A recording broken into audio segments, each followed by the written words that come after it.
talk, or are you showing the map?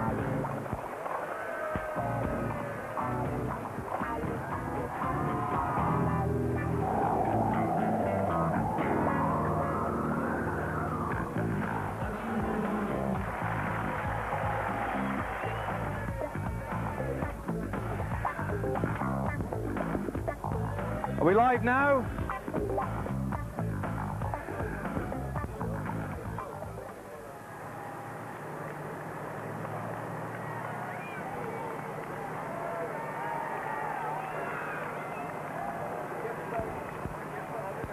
Well, what a day of attrition we've had today. Here you see the yellow jersey being paced back into the main pack. But it's been a day full of drama. It started with the abandonment, or in fact he didn't start, of Gianni Bugno. He decided not to take part today. Van Hooijdonk also a non-starter together with Sierra. So that was 3 men out. But since then, like 10 green bottles that should accidentally fall, we've lost 10 more men in the heat today as it belts down on these riders. But even so, despite the conditions, this 10 minutes, 18-second lead has been built up by 5 men. And those 5 men at the moment, Pascal Herb, Neil Stevens, Rolf Jarman, Sorensen and Garotto. Down the road, an advance of over 10 minutes on the main field. They're no great threat to the overall classification. Pascal Herb, best place in that breakaway group at the moment, is in 27th place. 22 minutes and 35 seconds down on the yellow jersey, who you see here being paced back into the main field. We haven't had information from the race as to whether he punctured or whether he'd gone back for a call of nature or to have a word with his team manager. But you always see the yellow jersey up near the front, but it wasn't difficult for his teammates to go back, collect him and take him up to the main field. So there we are, the survivors, and that's the word in inverted commas and capital letters to the survivors. You can see the shadows there being cast by the sun overhead. It is right on top of their backs at the moment on this very, very tough stage today, covering 202 kilometres on stage 14 from Castres to Mont Pellier. My name's David Duffield, and joining me in the commentary box too, we have today Stephen Roche, and I've no doubt he will be able to provide some fascinating insight to what's been going on, because I don't think I've ever seen so many top men either out of the race through sickness and illness or through crashes like we've had this year. We're looking at the main bunch now, and if you've just tuned in to Eurosport and not followed the race before, we'll put you in the picture about how many men have come out this race, and you see there on your screens now that they are at 126 kilometres of this 202 kilometre race today. There, Neil Stevens going through. I'll pick out these riders for you in that break and tell you where they went away. That's Neil Stevens riding for the Onse team in the pink. Going through now, Jarman for the GBMG team, then Pascal Herb for Festina, and the other riders in there at the moment, Sorensen and Garotto. Sorensen going through and Garotto on the far side. So GBMG certainly have done well to get a couple of men into this break at the moment, and I'll just put you in the picture as we watch the big big figure of the yellow jersey, Miguel Indurain, working his way back up. There he goes past the green jersey of Abdul Jafarov, who's survived so far and is still in that main pack. And you see the pink jerseys of the Telecom team looking today perhaps for a stage victory, because Ludwig was the man who got the stage here 12 months ago, and I'm sure he's got to succeed. The Telecom riders have really got to do a hard job today to get him across the line first. And this morning at the start at Castres, it was just the riders were walking about like zombies. So I look at the Telecom team, and normally the chaps are chatting and they're sort of enjoying themselves and looking forward to the day, and everybody was drawn. They were sitting there, they were hardly having the energy to move, the heat was intense, and you can see written on their faces, ye gods, we've got still a week to go to Paris. But that's the name of the game, that's the bike racing they're in. And talking this morning to Stephen Hodge, he said there's some very, very tired riders, not only because of the pace of this race, but also because the heat has been intense, and add to that the fact they've had a very, very hard season. It's been a tough one with more UCI points at stake. These riders really are riding themselves into oblivion. They've covered 2,566 kilometres of racing so far. So the average speed at 40.53 kilometres, that's just still over 25 miles an hour that they've averaged for this race so far, and they've covered something around about approaching 1,600 miles of racing since we set out.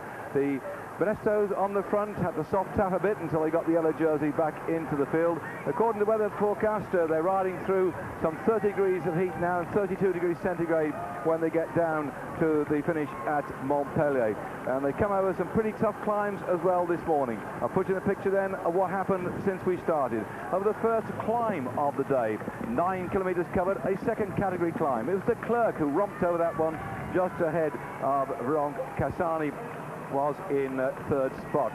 24 kilometres, this is where the action began to happen really. Over the top of the 24 kilometres, first was Veron, followed by Pantani, then Stevens, Pelliccioli and Ugrimov were close behind them. Verno attacked over the top of there and two groups formed. Indurain in the first group, LeBlanc was in the back group. Had a furious chase, and then after that, as we approached the climb of the Col de Fontfroide after 61 kilometres, then 5 men began to attack on the way through towards that climb. 61 kilometres, 5 men in the lead. Yarman, Sorensen, Herb, Stevens and Grotto. These are the riders we're looking at now, and they went away approaching the climb of the Col de Fontfroide as they're heading down in towards the finish at Montpellier. There was confirmation of the first climb I told you, the second category climb. They seem to quickly follow up with a graphic, so I'll hang on now and see if they're going to put up the one at the next climb, which is the Côte de la Combinasse. And yes, here we go, and that was the result I just told you. And now the next one they go over was the Colombier, where they had a lead of 2 minutes over the peloton. In fact, that was a sprint, my mistake. A sprint was the Fontfroide, that's Yarman, Stevens, Herb. They had a lead of 2 minutes to peloton, that's right, Fontfroide, and I hope they'll put up for you now the sprint at Colombier. Any minute now.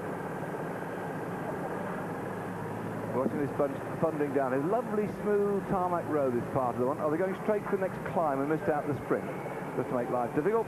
And the lead, by the way, here was 7 minutes and 15 seconds at that particular climb. That was after 108 kilometre, fourth category climb. There's another sprint to come at Agnan. If we do show the sprints up, the first one we had today was after 83 kilometres. Garotto got that one ahead of Herb. Yarman was third, Stephen and Sorensen following on behind. The lead was at that point 2 minutes ahead of the peloton. Really jumped from 83 kilometres to 108. They just kept going. The bunch sort of sat up. The heat was intense. And here we are just running down the group. You see the little figures down below the rider's name. That's where they are positioned overall in general classification. Let's see if this one comes up as well for Sorensen. Make the man find the computer.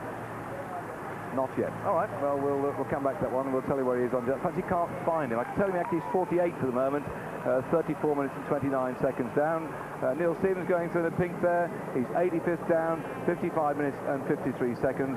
The man who's a danger in that group, even put it in such words, is Pascal Herb, who's 27th at 22 minutes and 35 seconds.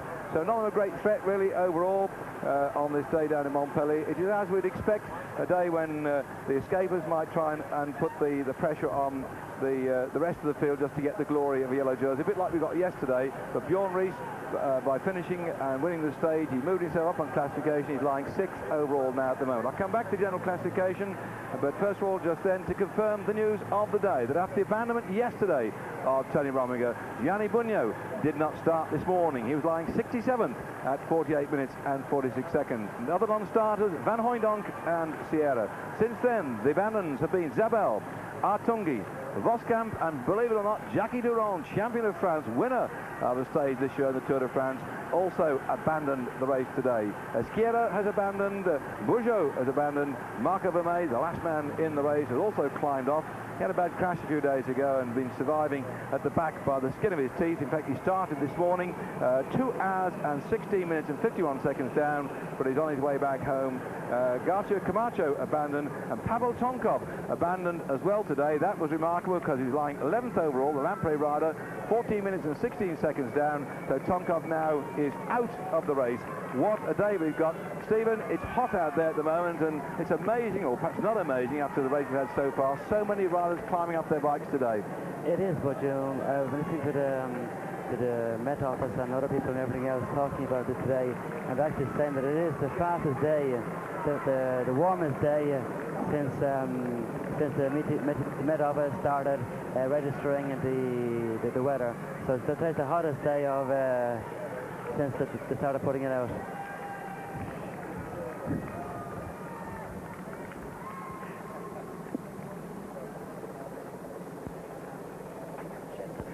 There, the long string of riders What a hot day we've got. What a tremendous day's racing. Not a rest day at all in this race, except when we stopped at Lourdes. The race has gone hammer and tongs. And I remember, Stephen, very often when it was hot, the riders would sort of tool along and maybe only go the last hour when on television. The whole sort of tempo of the race seems to be changing in recent years. Well, it is because there's more and more at stake.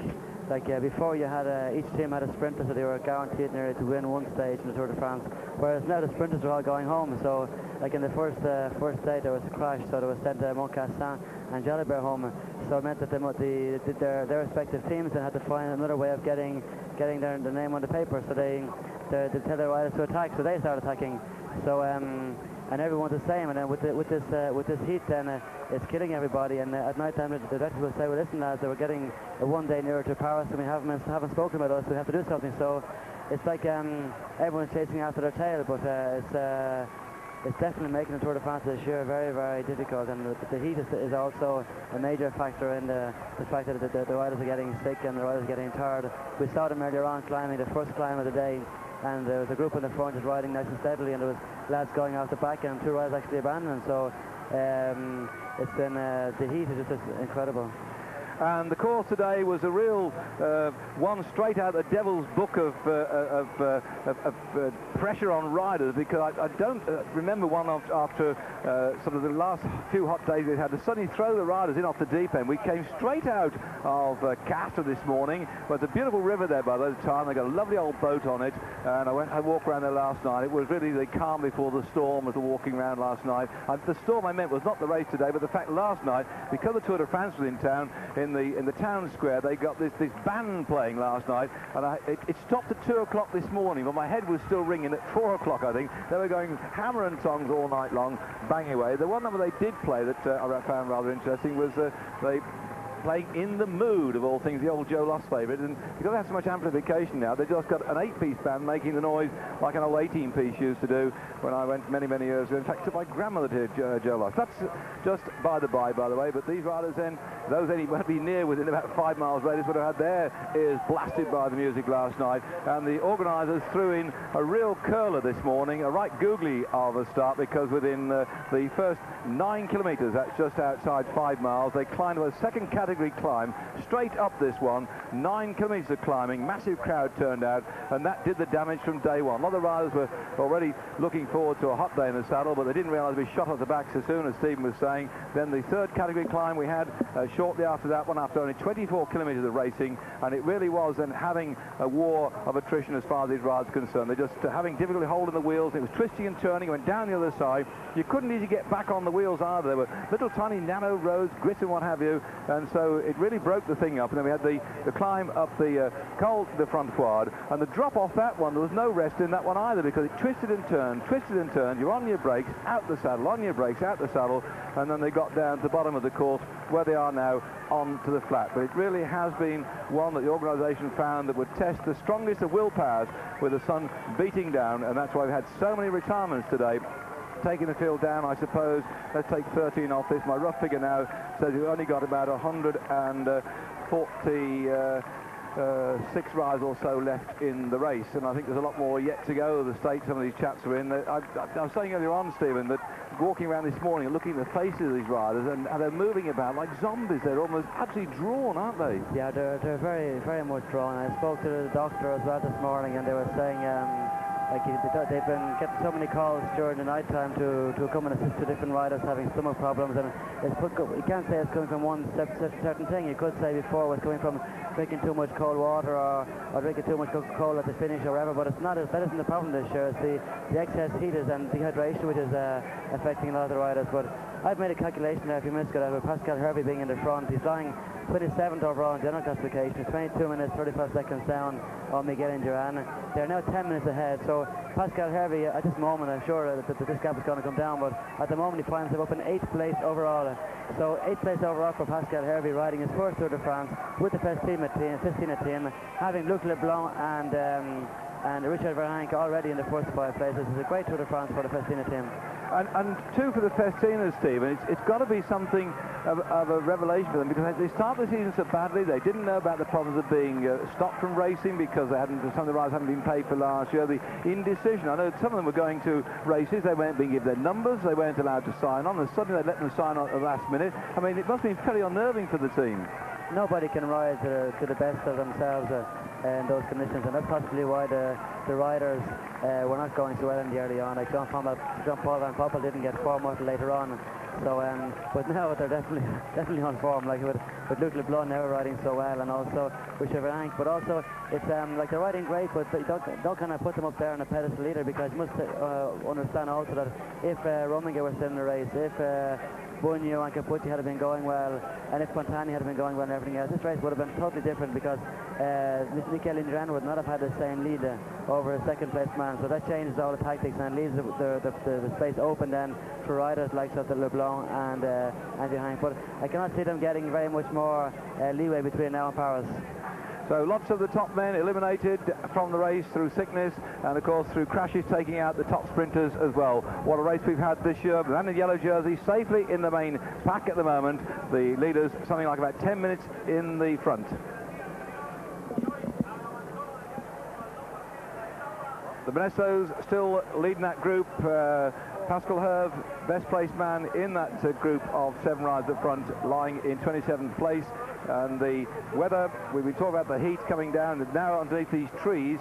By the way, when you go through these trees, there's these, I don't know, like crickets or siskas or what they call them. It's absolutely deafening along this particular part here. I heard them today, got the sunroof open, and the noise is absolutely intense down here, and the riders then will have their own little sort of orchestra in the background, as Miguel Indurain here having a quick look at his route, just to check how far there is yet to go, and also I think probably to look at the course, because there's a nasty little kink towards the end. We climb up the Côte de Pochemont, and then on the run into Montpellier, there's some very, very fast roads indeed, and then it twists and turns inside the town, and in fact we've got a run over the last 5 kilometres where it runs along a dual carriageway, turns and comes back again. So the sprinters will be hoping that this will be an opportunity for them to get their nose in front, because we've got some thumping big hills yet to come, because tomorrow after this stage, the Montpellier Carpentras stage takes us over Mont Ventoux, and that is one where very few sprinters will survive unless everybody decides to have a day off and just tour off it. But somehow I can't see that happening. The other problem today, coming in towards the finish, is a very strong wind. It's getting up all the time. We've had days of calm, but the wind is quite strong, and that may in fact help this breakaway group at the moment, because nobody seems to want to chase and go off the front, as the Benessos are trying to control it to a reasonable distance. But it is a strong wind, and I see Veronk moving up there on the far side in the polka dot jersey. Not much left for him to climb anyway today, but safely assured of keeping that jersey, having got the first place over the third category climb of the Col de Combinasse, and a second place over the second category climb of the Col de Fantas. Well, the last 5 kilometres today it goes up one side of the motorway, back down the far side of it. I came in to myself earlier on. The car looks to me dangerous enough, so if it does come down to a point sprint, the lads fighting for the first place, like Abdu Japarov, although with a lot of the other top sprinters out of it now, Abdu has a fair straight run in, but still at this stage in the race, the 5 lads in the front are riding very, very strongly, and there's no interest to Miguel Indurain to actually go out and catch them, so we may see this group in the front going to the finish. And they will have caught up now, by the way, with 2 riders we see each day. Not every day, but most days when I go ahead of the race, having talked to riders as we go along. Duca LaSalle is riding just up in front. He's working for one of the radio stations, and he rides with Marc Madio, who's also working for one of the radio stations. Those 2 riders go up in front of the race for a bit of training, because they're both still in competition. And the news, by the way, about Bugno is that he's decided in retiring from the race to concentrate upon the World Championship, which is in Sicily, of course. He won that one. The whole of Italy would erupt, and his next big race is going to be the San Sebastian Classic. So he's now going back to do some training, and good to see Duke LaSalle and Marc Madio training as well. Although there are some doubts that Marc Madio's team is going to survive, because they're saying they might not be paid because they didn't get in the Tour de France, and the organisation was going to pick the best riders, and their manager said that they got enough points and enough successes, they get in the race, and so poor Marc Madio probably doesn't know how what's going to happen for the rest of the season. Well, since in the last couple of days that's been more or less all ironed out, and they will be getting paid at the end of the year. and the sponsor is going on next year as well. Good. But from Mark Maddio's point of view, he says from doing the Tour de France from this side of it, from the other side of the barrier, he reckons there's place no longer in cycling. He said it's come too hard now, and there's no, the atmosphere that was there that gave him a buzz right through the early and late 80s is not there anymore. So he feels that it's time to call it a day. So he would only ride the criteriums after the Tour de France and put an end to his career then after this. Duke de la Salle, he said that he will do maybe next season until Paris-Roubaix and retire to finish off Paris-Roubaix. So when those two riders go, and Sean Kelly, we say he's going to go next year, but with Sean you can never tell. It'll be really the end of a generation. Well, Stephen Rowe sitting here beside me knows what it's like to race against those men over the years, and Stephen also taking the decision to retire, and I'm very happy to have him here with his inside information. I'm sure you listeners to Eurosport out there have valued his comments on the riders and the tactics, and of course what it's like to race under these conditions. You just cannot believe it sitting back in England, just what it's like here. I've been out in the Tour de France many times myself, and my mind is blown at the ability of these chaps to get up every day, get back on their bikes and keep racing, and the roads they race over, the heat they race under, now we're getting headwinds, which we haven't had so far as well. You have to, also, you can't have an off day, you can't have a headache, you can't have stomach trouble and say, I won't ride today, I'll have a sick note and start again tomorrow. You've just got to keep forcing your way through. And here Massimo Garotto, who so often tried to get in the winning break in this tour, has now got in yet another one, and of course in the past he's been blasted out towards the end or caught 11th hour. Neil Stevens, nice to see him having a go, so we've got quite some hopefuls here who would like to get their name, and of these Ralph Yarman got a good deal of success over the years, as Sorensen, so we're not looking at the rabbits on this occasion, except Hervé, who's an unknown quantity, isn't he? He is, but he's having a great Tour de France so far. But the other day, Massimo Garotto got a prize for the best nose in the bunch, in the peloton. The best nose meaning is you can look at a group and say that's a group that's going to go and be in it, or else if he misses a good group he can get across it. So they made a prize the other day in Bergerac, and it was the rider with the best nose, and actually no, it wasn't Bergerac, it was in Périgueux. He said that the rider with the best nose in the bunch, and he was unanimously voted by Bernard Hinault, myself, Bernard Vallée, Bernard Thévenet, and Raymond Poulidor, a number of ex-riders. We nominated him unanimously as being the best nose of the bunch, and he got his weight in wine for being the best nose in the peloton. Oh, that's what there was this morning, was it? I saw this enormous weighing device and all these bottles of wine sitting there, and I knew somebody was going to get a prize or such. That was what it was, it? That was something else. That was another one, David. Because they gave Patrick Chen and Gerard Holt, the commentators on the French television, the height in wine. They built up this big thing on a big pile of wine and gave it to him. Well, I wish I'd been there. I'm 6'4" and had a few bottles of that, I suppose. Well, there we are then. The race still going full chap. The breakaway group with the lead of some 10 minutes. We're going to take a short break. Come back in a couple of minutes. What's left of the main group of riders now following the retirement of 10 riders, non-starting of 3. Here, take it rather easy on their run in towards Montpellier. The breakaway now still surging ahead, something like 11 minutes. Is it really going to help Pascal Herve, who is 22 minutes down on general classification? He's going to bounce right up the classification. If Pascal Herve for Festina could stay up there 11 minutes in front, I know it's a lot to ask running in towards the finish now, but Festina have got Veronk lying in second place over the classification. I'll give you a rundown on the general classification because many of you perhaps on your Sunday papers might not have caught up with the full results. Indurain still leads at the moment by a massive 7 minutes and 56 seconds over Veronk, and following the retirement of Tony Rominger yesterday, it puts Veronk in second place. Alan Dulles Cravis moved up into third, 8 minutes and 2 seconds down. Luc Leblanc from Festina is in fourth place, 8 minutes 35 seconds down, and Vladimir Pulnikov from Carrera, the Russian rider, 11:30 in arrears, is fifth overall. Bjorn Ries, who won the stage yesterday, the Danish rider on the Gewiss Balan team, 11 minutes 35 down.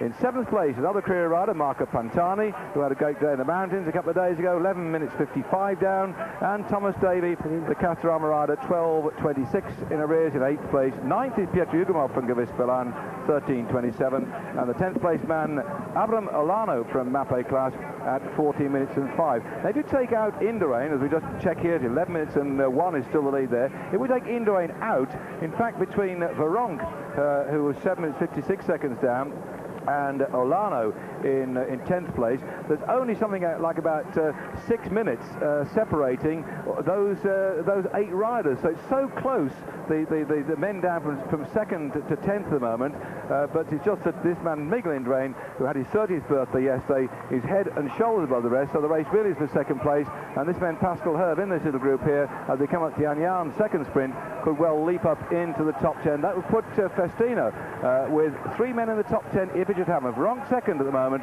LeBlanc in 4th place, and if Herve gets up there as well, there'll be some celebrations, I think, of the Festina team at the end of the day, and they've earned it. They've also had a stage victory, apart from one from Veronk and LeBlanc. They had a stage victory from their sprinter Jean-Paul Van Poppel, and they've got one man in this break here, Pascal Herve, who at 30 years of age is riding his first Tour de France. Mine going through at the front now is Stevens, another great stalwart as a domestique for the Once team, and Yaman going through, probably the one with more success on his belt than most of them. That's the man 3rd in line in that little group at the moment. And Sorensen also, this man who held the yellow jersey a couple of years ago, was leading in the World Cup till he crashed and cracked his collarbone. So we've got some pretty good talent here in this breakaway group at the moment, Stephen, and a fair chance of them staying away at this rate or not.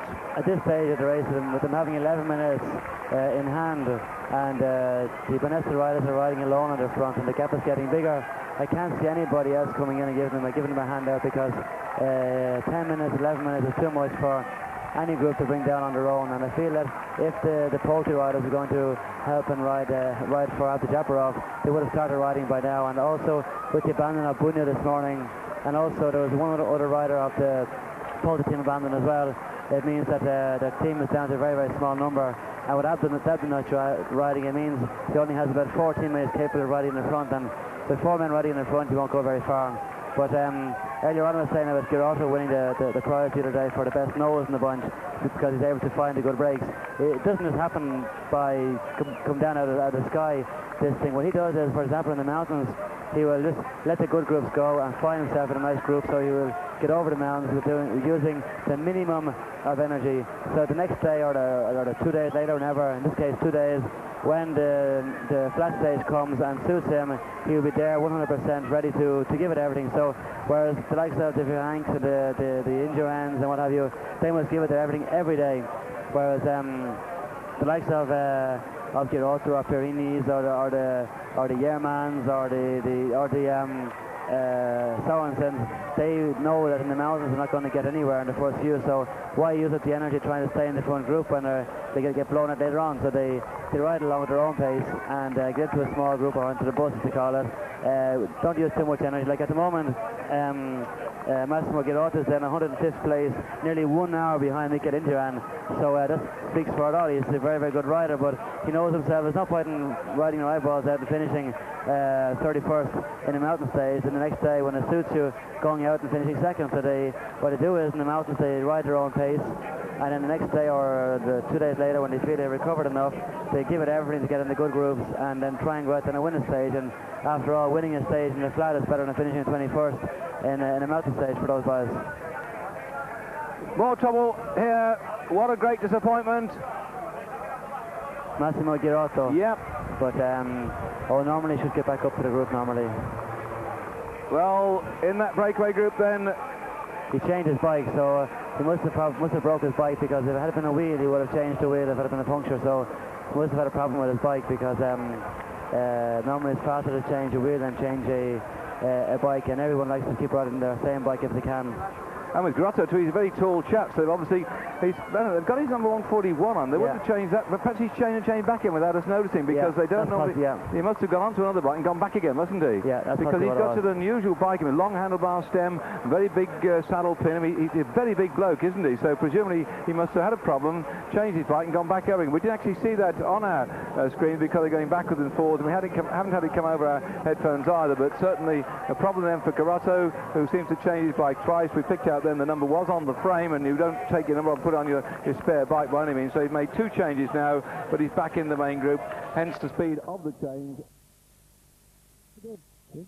54 kilometres and the 11 minutes lead for the men out in the front. All days, and with the result was on my toes being pushed into the front of the shoes, I lost my 2 nails. Well, I lost my toenails having run the London Marathon, but I never had trouble with my cycling shoes because, yes, I'm still old enough to use leather shoes. I've still got them.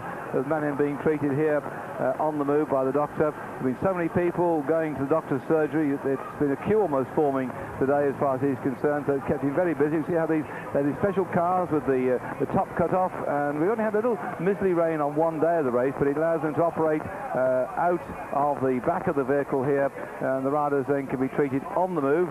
The Maxi Sport bike he's riding here, by the way, it's Columbus aluminium tubing, which is welded together. They're riding Michelin 700Cs by 23. No, I'm not counting it going round. I don't see it there. I just had a good look at the bikes this morning. The chaining at the front is 55 by 39, and that bike then the lads have got here, it's a Columbus aluminium tubing, neatly welded together, nice and light, but enormous thick tubes, and with straight forks. I've not yet found out, Stephen, as to whether the straight forks are good or bad. There seems to be no direct sort of decision amongst the bunch at the moment. The straight forks will give you a more bumpier ride than the actual curved forks will, but the straight forks make the bike much more responsive than the round forks. So, but I personally believe that the rounder forks are better than the straight. The straight one's okay on dead flat roads, really good surface, but there's very few of them around.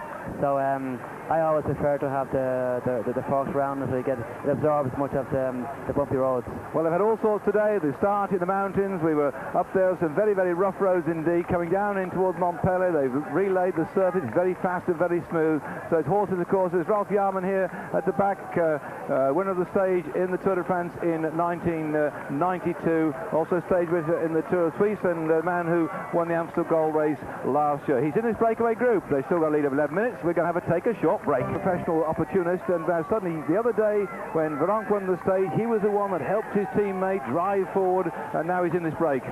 He's been in another break so far in the Tour de France. That's a big crash there. Oh no! And that looks like Armstrong is down there. Certainly I saw a whitish jersey on the floor. I know it's the German champion Hepner's on the floor, and he's holding his head. He really has. Bang, this is half the trouble when the bunch is going, and he's cut his face badly. The doctor quickly just shows you how quick the doctors are on the site, and Alcalá is in trouble too. These are the problems in the bunch in the Tour de France when they're cruising along, and Alcalá looking for a front wheel, and Hepner has really cut open his head. This happens when the riders are riding along in the heat. Sometimes they get a bit sleepy, even though they are riding along at a certain speed. One rider gets a bit slightly deconcentrated on what he's doing and kind of moves one bit to one side of the road or the other, and hits the wheel and down they all come. As we see the toolbox now of the doctor coming out. Well, at least he's conscious. I once rode, in fact, it was the first Tour of Southern Ireland when we had a big crash in there, and Ted Gerrard smashed his front wheel. He turned around, and one of the Irish lads was unconscious on the floor. Ted had smashed his front wheel, so he thought, well, he's going to need it. So he took his front wheel, had this unconscious Irish bloke's bicycle, and popped off down the road on it. Oh, dear. Now then, our breakaway group here, not knowing what's going on behind, that would have disrupted the organisation behind them, but still 11-minute lead, should be sufficient in. Here it goes again now. Yeah, bottle on the road it was. Incredible. Oh, the head hitting the ground. Yeah, that's what caused it. That was a bottle on the ground. We saw one of the riders hitting the bottle. And cycling across the Pensac, yes. And that was some tap to the head he got. It's incredible when you can see that on our television. It makes you kind of feel your own head being sore. Yeah, and that's why, as Steve was saying, quite often in the big bunches, worth riding with your crash helmet on. But he's just fallen on the top of his skull, just above the eyebrow, and certainly the way they're strapping that one up, it looks like he might well be wanting stitches in that before long. Let's hope he hasn't been knocked unconscious. Another thing the doctors do very quickly is to check whether they're being concussed, doesn't he? Because he doesn't want to ride down the road like zombies. No, it happened, I remember, a couple of years ago when Sean Kelly, actually in 87 it was, Sean Kelly had a bad crash. And when he got back on his bike, he was going back the wrong way, going back against the bunch. No. Like when he gets such a bad bang on the head. Also, it happened at a moment when everyone was just riding along nice and easy. Sean came off, hit his head off the ground, and actually broke his collarbone. But here's Hepner getting back on the bike again now. It shows you the courage of the riders. They want to go on. Nobody wants to abandon the Tour de France. Well, we've seen other sports where they bring the stretcher out and a man rolls around and then leaps back up again and starts playing flat out as if nothing's hurt him, having had the applause of the crowd and what have you. But these bike rides are made of stern stuff, even with blood gushing from his head. Heppner's back on his bike now and chasing after this bunch, which fortunately is not going too quickly. He should be able to get back if his nerve hasn't broken. The breakaway group still 11 minutes in the front.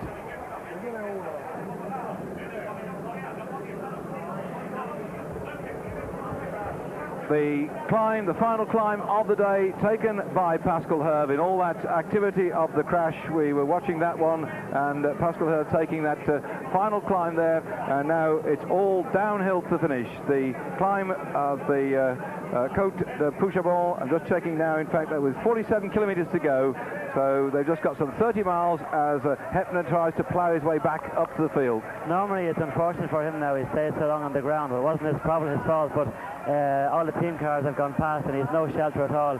But what might happen here now is a team car will go up to the bunch and make 2 or 3 of his teammates come back for him and help him.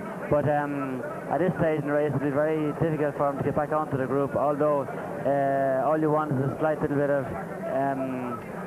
stall in the front of the group and they could get back on again. But the way these Penesta riders now riding in the front, the speed they're riding, I find it very difficult with Heppner, even if he had 1 or 2 of his teammates with him, to get back onto the group. Although they won't want to take too many back there because they're trying to have hoped, I suppose, to have got Ludwig in contention for the sprint. It's very doubtful now, though, they'll catch back that leading group. They will have calculated on that as well, but the fact that Heppner being a national champion, like nobody, it's not good publicity for himself, and it's also a mark of respect from the teammates to go back and wait for him, because he is wearing the national colours, big national champion. So if it's a nobody, it's one thing, but Heppner is national champion, and they will do their utmost to get him back for the bunch if they can, or else have somebody else finish with him, because the bunch being 11 minutes down now on the leaders, it's very, very unlikely that they will come back for it to be a bunch sprint for Ludwig. Well, Ludwig won here last year, 1993. The first time we came in, 1930, when Pellier won the stage. Also winners in Montpellier have been André Delagarde, Severi Mays. Mays, lots of people talked about Mays handlebars. It's not a brand, it is in fact named after a particular rider who won here in 1936. Another victor in the finish at Montpellier, a fellow called Hassenforder, Roger Hassenforder, who had been a clown in a circus at one time, and he was always full of a bit of a joke with Roger Hassenforder. I remember watching him ride on the Isle of Man one year when the professionals were riding over there, and he got off his bike, he didn't finish the race, and somebody rushed across with a bit of paper and got him to sign his autograph, you see, and this bloke came back to me, he said, hey Dave, he said, who's that rider? I said, Roger Hassenforder. Why? He said, well, look how he signed my bit of paper. Hassenforder signed it John Smith. A character. Oh well. So Ludwig winner last year, but of course we can't forget way back in 1974 at Montpellier when Barry Hoban won that stage, one of the 8 stages he won in the Tour de France. That was the year that Pouliot finished in 2nd spot at the age of 38 years of age, and Merckx won 8 stages in 1974. And of course 1974 was the first time the Tour ever came to Great Britain, when they went on the boat across to Plymouth and had the stage there. So that's history for you. Barry Hoban winning in Montpellier in 1974. The last victor here was Olaf Ludwig in 1993. Going to go Tour of Italy, Tour of France, and then Tour of Spain. At that rate or not, there's going to be people who are absolutely on their knees by the Tour of Spain, because the Tour of Spain in the old days was still a hard race, but you built up the sort of till they got to this one, which was the top. Now they're putting the Tour de France in the midst of the Tour of Italy and the Tour of Spain. Surely that can't be. I mean, the Tour of Spain organisers are absolutely really knocked out about it, aren't they? Well, they will be, but it doesn't matter what anybody says. Everybody will always give their everything for the Tour de France. So when the Tour of Spain then comes along, nobody will want to ride the Tour of Spain, and I'm afraid that it'll become like before we used to have had a Tour de l'Avenir, which was a tour for the young riders, like a tour for new hopefuls. And I'd say this could happen as Neil Stephen goes. Oh, this is the break we're waiting for. 20 kilometres from the finish, and they've got to chop it around. Stevens doesn't have a great sprint, but he's now gone down the road, and Stevens is opening up an attack, amazingly though, on a straight part of the road. There are some twists and turns to come, but they were just sitting around. He ducked across the far side of the road and took off, and there he goes. but he's being hounded down. But he had to go, and Sorensen brings him down after him. But what could happen now, Girotto and Hervé must bring him back, because Yerman is not going to bring him back because he's in the same team as Sorensen. But the reason they're going now also is because Girotto and Hervé know that they bring back these two, Yerman could counterattack straight away, so they're very reluctant to chase it down. So you can see the gap now has opened up. Stevens then riding with Sorensen, these two now. That's a nice move. Now the problem is then that Hervé and Girotto have got to decide whether they're going to chase this one down. But Sorensen, a very big hitter, very strong man indeed, crashed out the Tour wearing the yellow jersey a couple of years ago, and also he was leading the World Cup. Neil Stevens, battling young Neil Stevens. I remember him when he first came across to Great Britain and joined the ANC team. There's just two members in the team, Mickey Morrison and this fellow here, and he's just gone on from strength to strength since then. Won the battling Aussies that come halfway across the world, the itinerant band of bicycle riders from Australia, and here Stevens looks back to see what damage they've done. Great performance as far as Stevens concerned, well taken on board by Sorensen. It is, but unfortunately if it comes to a sprint, normally Sorensen is faster than Neil, and Neil is a kind of rider who has all his career always worked for somebody else, and unfortunately is lacking in results. But wouldn't it be an incredible day for Neil if he could win today, but beating Sorensen in the sprint will be very difficult for him. Well, look back in his career then. Stevens won the Villafranca de Odzea last year, and in 1991 he had a win in the Bicicleta Vasca, but in the big races, Sun Tour in Australia, he had a second place in that one. He's always there or thereabouts. Great team man. They've opened up a very good gap indeed here. So Neil Stevens in the pink jersey Once colours with his hair flowing out in the breeze behind him, finished 26th in the Tour of Spain this year, and he is now with Sorensen and the two of them inside 20 kilometres to go. Wouldn't it be a great day for Neil if he could win, but looking back on his career now, he's been an incredible teammate for, first of all, for Eric Brooking in the Once team back 3-4 years ago, and the last 2 years when Zula was going very well. He's ridden on the front for miles and miles and miles. It would be a great treat if he could win it today, but I repeat myself again, it's unfortunate that a rider like Sorensen is with him. Third in the Ruta del Sol last year, fourth in the Ruta del Sol, Neil Stevens has with him then Ralph Sorensen here, who last year won the Coppa Bernocchi, a man who in the way back in, what was it, 1991 or 92, took the yellow jersey in the Tour de France, then crashed out of it spectacularly and came in with a broken collarbone, and here he is. That's Van Sorensen on that Bianchi bike with a big thick down tube, and these two men have a lead of about 300 yards on the other riders.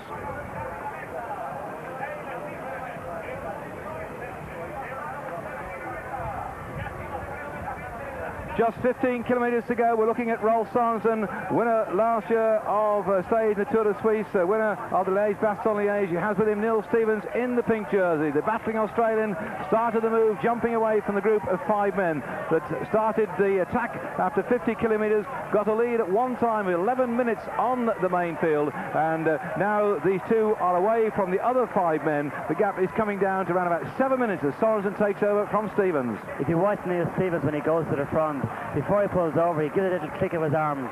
That's to like Stevens, like he's a very good team man, but he's so used to riding with his own team for team time trials or defending jerseys or whatever. You ride in the front for as long as you can and as good as you can. When you feel you're starting to slow things down again, you move over to the left and let your teammate come through. Because what happens is, there's no point if you're going full flight, there's no point in asking your teammate to accelerate so fast to come past you that it hurts him. So what he does, he gives a little twitch of his elbow, he pulls across then, and he eases up. So it means you come through riding the same speed. So it means that there's no variation in speed at all. So if you watch Neil Stevens very closely here, you will see him every now and again when he is in the front. He'll give a little twitch of his elbow and pull across slightly. At the same time, he's easing off, and Sorensen rolls through. So what a contrast in careers. We've got the battling man here, mainly acting as a domestic, but he's had some reasonable placings in some of the lesser races, if I can call Ruta del Sol that one. But nevertheless, Stevens take great opportunities now, without Jalabert in the team, who crashed out. And in fact, I heard him interviewed on the radio yesterday, Jalabert, and you could hardly hear what he had to say after he had all his mouth smashed and the 3.5-hour operation. He's making good recovery. He can't yet go out and ride his bike. And Nellis, we understand, has been watching the television coverage of the Tour de France against the other man who crashed out and got concussed, and he's already said, I could have won at least 3 of these stages. Sitting there in your bed, I suppose, it's one thing you can say, but they know each other's strengths and weaknesses.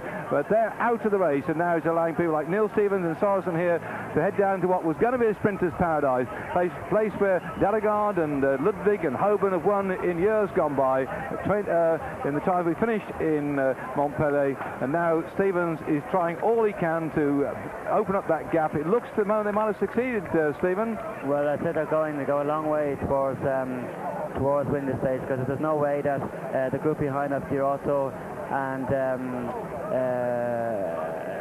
what do you call him, teammate of Yerman can get them back down, and there's no way the group that are going to get them back either. So it's there's only 20 kilometers to go now, so I cannot see them being caught. Sorensen now are in the front, and behind, the second group behind with Girotto, Yerman and Hervé, for them the win is gone now, so they will only be riding along. They will not be actually forcing the pressure at all, so the bunch can gain time on them very, very quickly, although they should not gain a lot of time on Stevens and Sorensen. So I'd say that the 8 to 9 minutes that Hervé and Girotto have in hand at the moment will be cut down to about 4 or 5 minutes to the finish line. Montpellier 25 times has seen the Tour de France since Charles Pellissier first won a stage way back in 1930. That was the year when they had national teams for the first time. They stopped the idea of having teams riding for various sponsors, and they went to national teams, the national teams of Belgium and Italy, France and Spain, and then the rest were made of what they call tourist routiers from various areas. And they all rode on yellow bikes, all the same bicycles. Nobody knew who made them.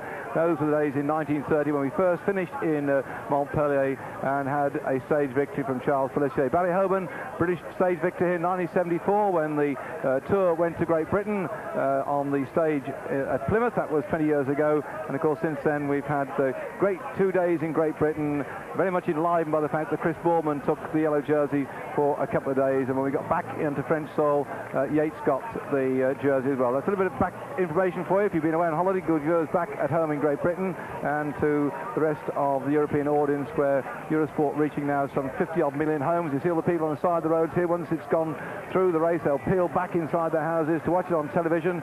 The best way to watch a race is on TV, but you get the atmosphere out on the road. And with 8 kilometres to go here, the sun beating down still, well over 32 degrees. We're close in the 90s, and these riders have had a hell of a day. Quick recap on who's been out of the race. If you just switched on, Bruno did not start this morning. He was one of the non-starters, together with Van Hooijdonk and Sierra. Since then, we've had 15 retirements, and Zabel, Artungi, Voskamp, Durand, Sierra, Bujo, Marco Vermey, Garcia Camacho, Pavel Tonkov, and then Yonkers and Lieti being the 15th man to retire. So now we're down to 141 riders, and these two are the ones that matter going in towards the finish. No chance now of them getting caught, and they're working equally as well on this strange bicycle, that the Banky bike that Sorensen's riding, with a great big low-rise down tube, making it very rigid at the bottom bracket, but certainly an unusual style of bicycle here. There's so many new novel ideas in the bikes we've seen in this Tour so far, and that one was big down tube to resist the sort of the backward and forward swing that you get on the bottom bracket from the very tall men. But of course they make it very thin and very slim, so it isn't heavy.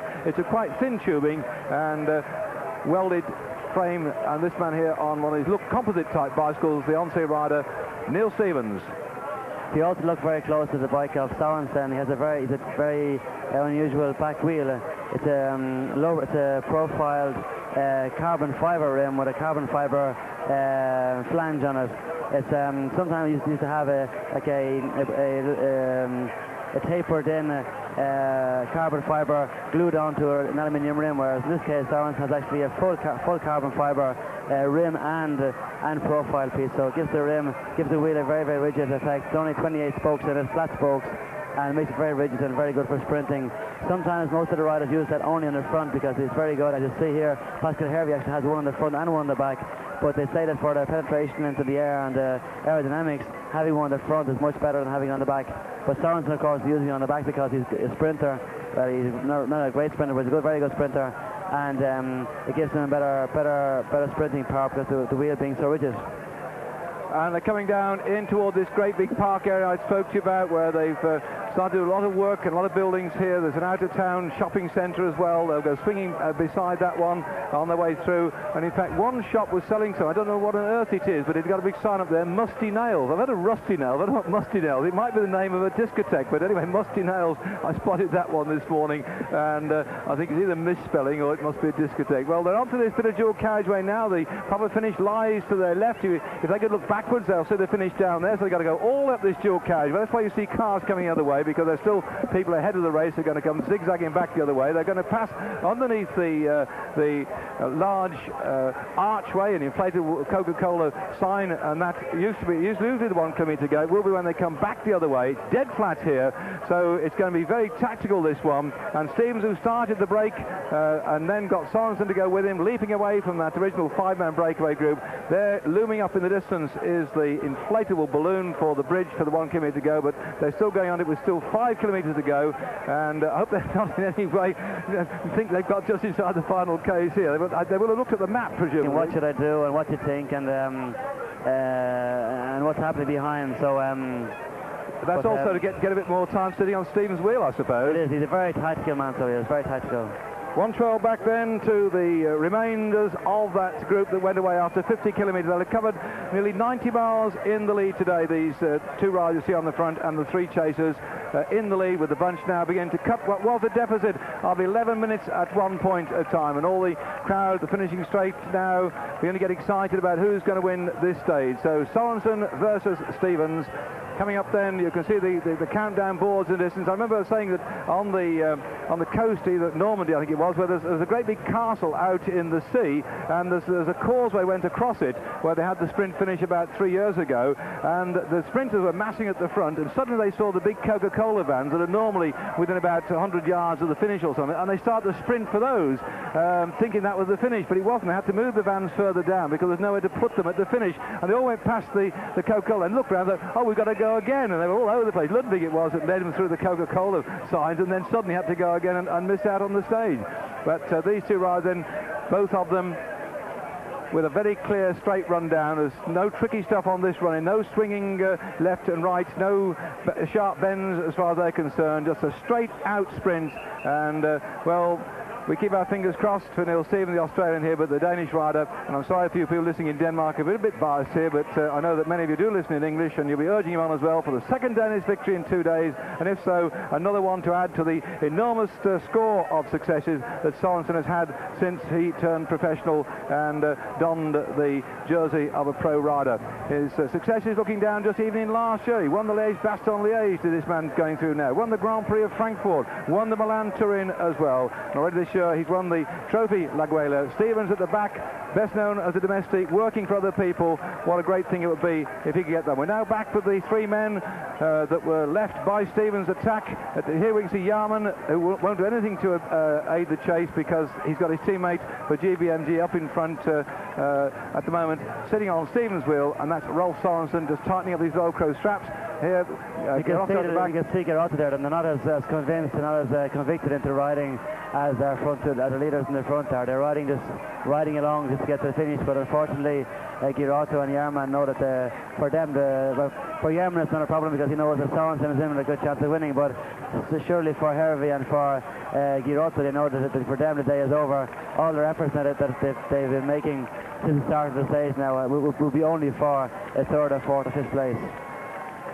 And a massive crowd waiting for the riders to swing round the big island at the top. And I told you, a lot of out-of-town shopping centres here. And the Sunday, they're all closed, so plenty of places for the people to park and get a vantage point to watch the riders on this stage 14 from Castres to Montpellier. And the man in the lead from the GBMG team, Sorensen. Stevens moves through.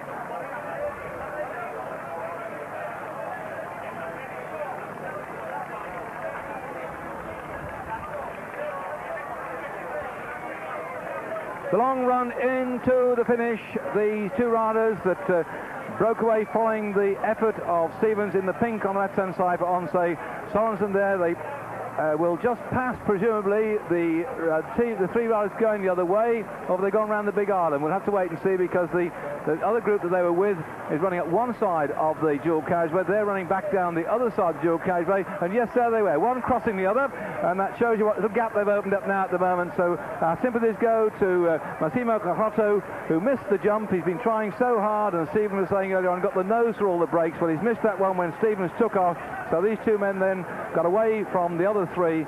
They've been out there now nearly 90 miles since they took off at about the 50-kilometre point, just as we're up in the big mountains at the start of the stage. Been relatively flat since then, just one short, sharp climb, but they've been able to stay away. The lead was once 11 minutes. It's now coming down probably round about 6 minutes, but still, these two then have got it all to do because they can't let up at all. That gap is sufficient to stay away from the chasing three.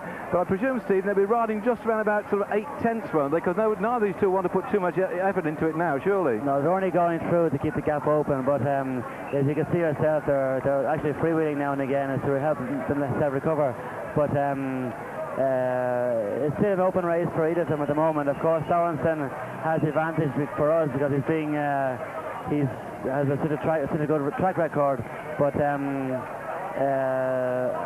maybe Stevens might go for a long one, or we don't know, maybe Sorensen might put his foot out the pedal, maybe. No knows what's going to happen. It's never over until they cross the line, but after being away for so long, the two of them deserve a stage win. Well, but unfortunately there's only one first place on every stage. Of these two, Rolf Sorensen best placed on general classification in 48 spots, 34 minutes 29 seconds down, and Neil Stevens is 85th, 55-53 down, so they're not going to be too bothered about their overall positions improved at all. They will have gained time on the yellow jersey. They're now both of them concentrating. Neither of them had a stage success in the Tour de France. Rolf Sorensen, having crashed out, he at least has taken the yellow jersey in the Tour, and he was the leader on the World Cup for a while too as well, but right now neither of them have had their name up on that roll call of honour. Stevens moving in behind Sorensen. There's only 2 kilometres to go now, so I'm sure they're having the butterflies, two of them, as Neil Stevens stays on the wheel of Sorensen. He might just stay here now to the finish. No, he's going on coming off his wheel, but this makes me remember a certain Liège back in 1987 when myself and Claude Quicklin were in the front, and we thought we had a race won, and we were doing cat and mouse together, and all of a sudden Argentine came from behind and beat two of us in the sprint, so I doubt it was the same thing happening here today, but it could happen.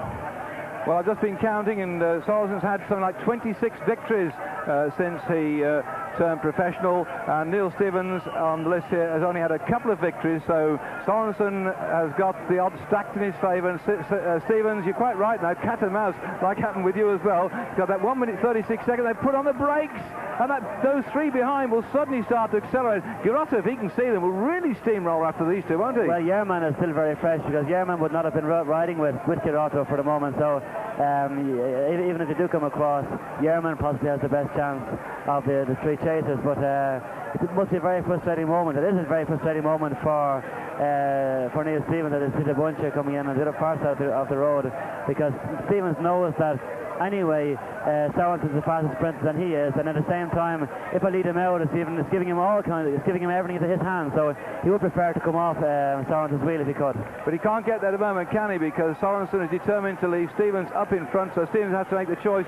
Do I go for a long one from the right-hand corner, making Sorensen come across to me, or do I try and slam the brakes on John? He's decided to go. He saw Sorensen look over his shoulder. He took the chance. Sorensen looked, and Stevens went for it. Sorensen now powering after Stevens. Too far out. Clever tactics from them, though, Stevens. Suddenly saw Sorensen looking up, but he's still in the lead, and that's not the best place to be. No, if there had been 100 yards, 200 yards near the finish, then he would have been really on the go. So Stevens has to keep right. As Sorensen goes. Can Stevens get on his wheel as Sorensen goes in the lead? Now Stevens has the wind. He's now being sheltered behind Sorensen. Sorensen putting all the power down. Stevens tries to come off his wheel, but still Sorensen has got the edge, and Stevens starts to go for it, but Sorensen gets it by half a wheel. Bad luck to Neil Stevens. He gave it all, and that will take Sorensen up to around about 26, 27 victories, and Stevens then did not get it, but he's got a second place. He was the one who caused course, the split between those two in the lead and these three chasing on behind here now, who are going to have to come in for third spot. Pascal Herve, we're going to have to put the clock on him, because Herve this morning was the one who was in 27th place, 22.35 down on Indurain, but his concern now is how far up the general classification can he move. The points are not very far behind either. We saw them a few minutes ago on our screen coming down the far side of the road, so I think that the time gap between this group here and the bunch must be only around 4 minutes now. I'd say 4 or 5 minutes, if it's even that. And as they are cat and mouse now for the third place, as Pascal Herve is going down the right hand side of the screen. But Yerman is possibly the faster sprinter. Yes, Yerman out-sprinted Gianni Bugnot for the Amstel Gold last year. Yerman taking that one. Bugnot not a starter today. Another man who decided he had enough and has gone home. And it's Yerman then goes across the line in third spot. Giotto fourth and Herve into fifth place behind them. You see the background taking out the team cars, and now we've got the top shot of the main group with the yellow jersey in there, and the watches will be running to see what distance there will be between that fifth place man Herve and the yellow jersey when he comes in. The main pack here rolling on in, no sign of the green jersey of Abdul Japarov. He's certainly trying to come forward though, because there's some useful points at stake in the points coming in. They still have 4 kilometres to go.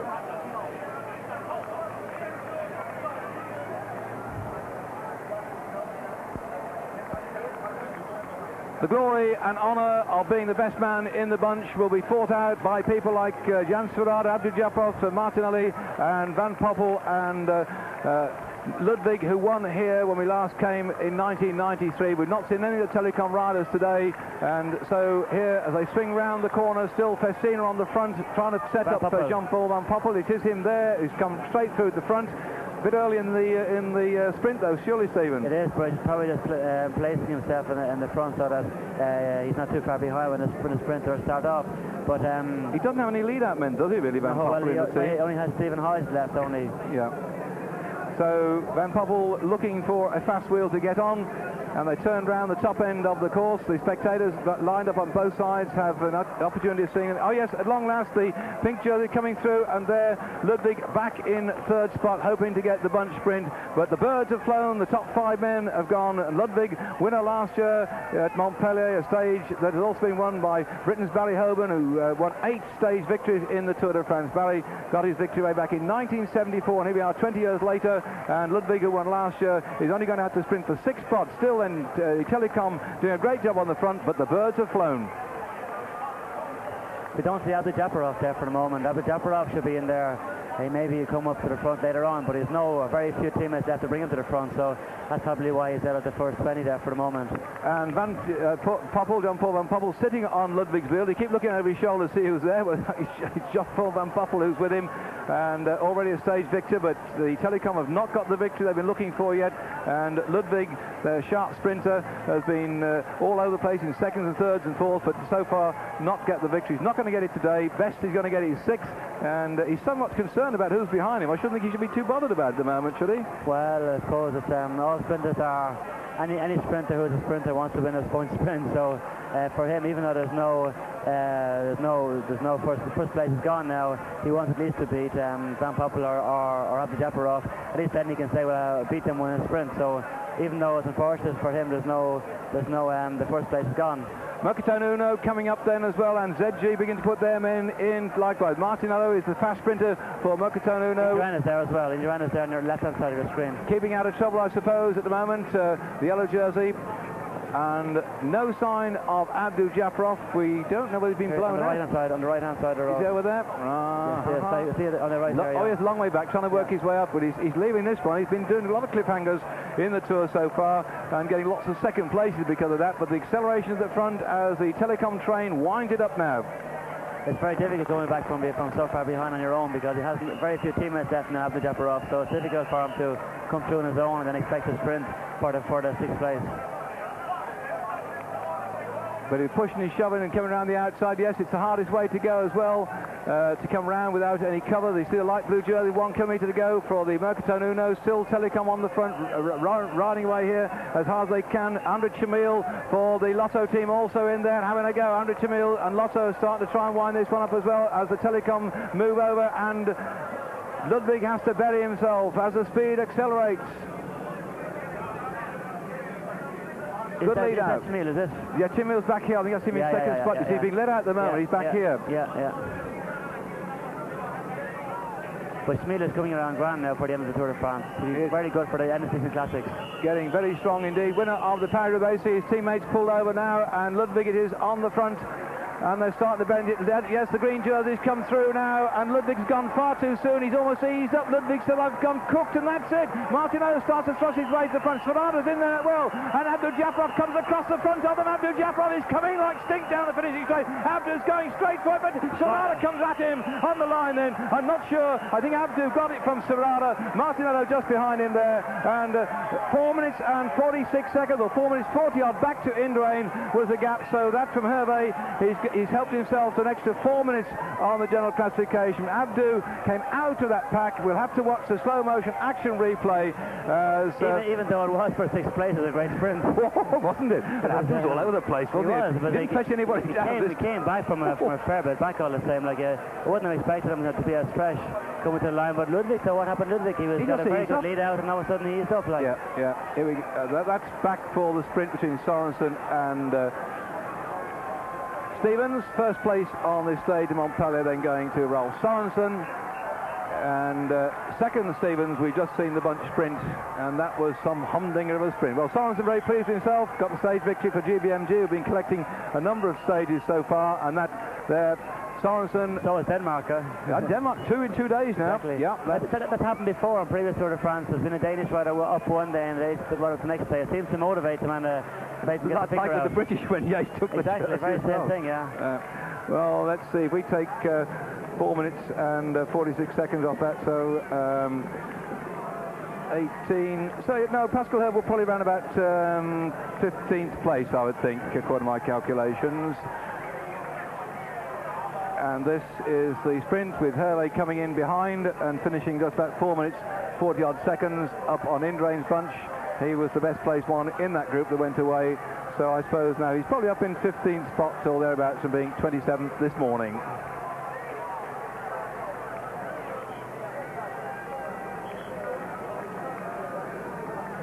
Montpellier, finish of the stage of the Tour today, has the name Sorensen written in the record books. 26th time we finished here at the moment. Another action replay of that sprint. You see a nice lead out then as far as Chamil was concerned for Lotto, but Abdul Jafarov powered his way through the gap that was there. The speed is going through. Yeah. And Sverada, leaves Sverada behind him. He comes back and we see in the last 20-30 metres Sverada actually goes back at Abdul. But it's also an incredible ride. Sverada's one in the pink and the blue. Abdu's in green, Martinello in the pale blue with the yellow shorts, striped on his shorts, and woof. Oh, it was very clean. Very clean, wasn't it? The speed at which he was going, Abdul Jafarov. And he was, I mean, with a kilometre and a half to go, he was nowhere, wasn't he? So far back yet. No, Abdu is known for that, but I would never have put money on him today when it's at a kilometre to go that he would have come through and won the point sprint. Well, there we are, another front view of the sprint that Abdul Jafarov came from virtually nowhere, and this time he came up the right-hand side as he was riding down, left-hand side as we're looking at it. He's come cleanly across. He normally sprints, as you're looking now, from where in the centre of the picture, he normally starts to veer over the left-hand side, but he came the other way this time. He slightly jumped that way, but not very much, and got it from Sverada with Martinello over on the far side, and that was 6th, 7th and 8th place riders over the line. So Montpellier dates way back into 1141. It's been a very old town indeed, and Sorensen was the man that won there. 1:13 back to the other 3 riders that were in that breakaway group that went away after 50 kilometres. They did about 150 kilometres on their own in the lead. That's about 90 miles, and Sorensen popped in to get the victory. It's a great stage win for Sorensen because he's been chasing after major wins at the start of the year. He won 1 or 2 accidents also early on, so it's a great compensation for him now to have won a stage. Well, now there's a tremendous crowd of Danes here. I've just seen all the flags flying all over the place. They must be on national holiday or something. The place is full of red flags with white crosses just in front of the finishing rostrum here. So the Danes had 2 successes in 2 days. Sorensen, the victor into Mont Pellier.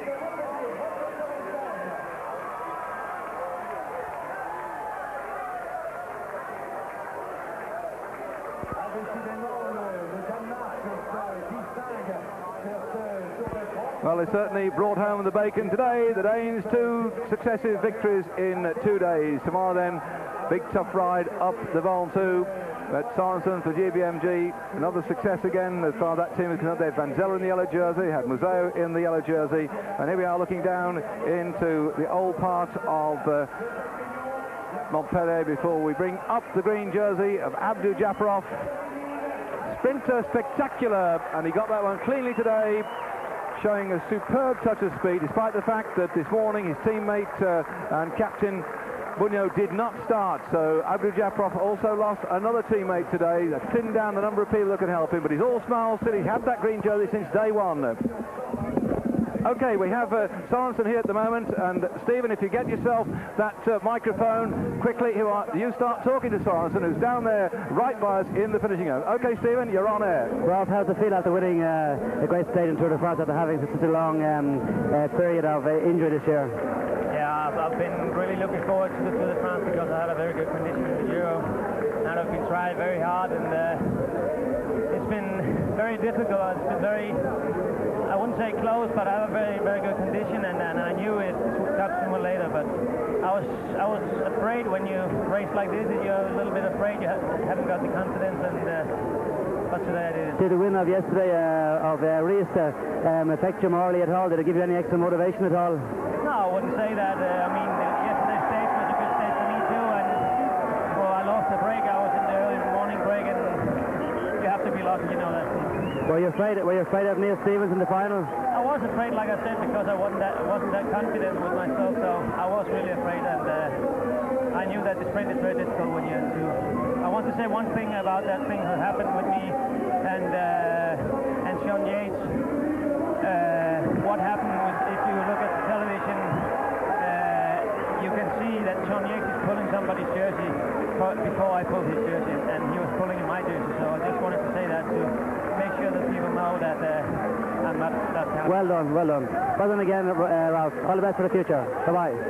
Thanks, Ralph. Well, there we are then, Stephen Roche interviewing the victor today, Ralph Sorensen, who put the score right for the sprint at that time when they went for the bonuses, when Yates was trying to get the bonuses. A bit of jersey pulling went on, so it was 61, half a dozen the other. Thank you, Stephen, for hanging over the barriers here, and we've had a live interview as we saw the yellow jersey going on the shoulders of Indurain yet again. His lead now 7:56, still the same on Vranck, De Las Cuevas, Leblanc and Punikov still in there, but still a fine day for Festino, because apart from having Vranck and Leblanc in the top 5, the man who's moved up to general classification, Pascal Herb, is probably in 15th place, and this is the man the French are cheering on, because not only has he got the polka dot jersey, he's lying in 2nd spot overall, and knowing his way of riding, anything can happen tomorrow on the Ventoux, because providing he's recovered, I'd have thought this fellow Vranck is possibly very game for a go up the Ventoux. Yeah, he's riding very, very well at the moment, so I can see there's nobody capable of taking his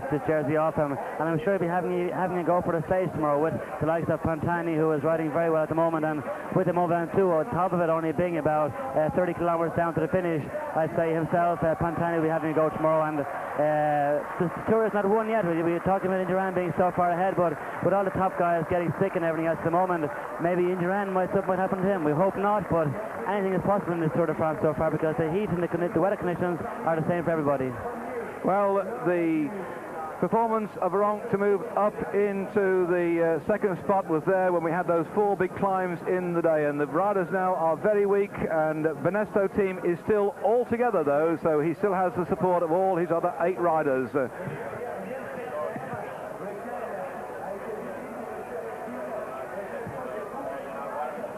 The big day tomorrow lies ahead of these riders. Watching interviews going on here in the gantry where the televisions are as far as the eye can see. I'm very happy we had a chance to speak to Ralph Sorensen about his activity today, and that was probably about his 26th or 27th victory. I didn't manage to count them all fast enough while he was coming thundering in to the stage at Mont Pellier. But Eurosport also giving an interview with the victors through my friend here, Stephen Roche, who is my co-commentator and whose insight has been tremendous, I know, for the people. We've been getting a lot of messages back to London, to Eurosport France there, saying how much you've liked our coverage. So myself, David Duffield, I say thank you for the kind comments you've passed us. We're trying to bring you the action as we see it live from the Tour de France. So tomorrow then, that cracking big day as they go over the Ventoux, where poor Tom Simpson died on the climb up that big hill. We remember him tomorrow. We hope that you'll also come and join us then on that stage, because Monday's stage taking the riders up the Ventoux and down into the finish at the end of what are they going to do tomorrow? 220 kilometres. So myself, David Duffield, it's time to say to you all bye-bye.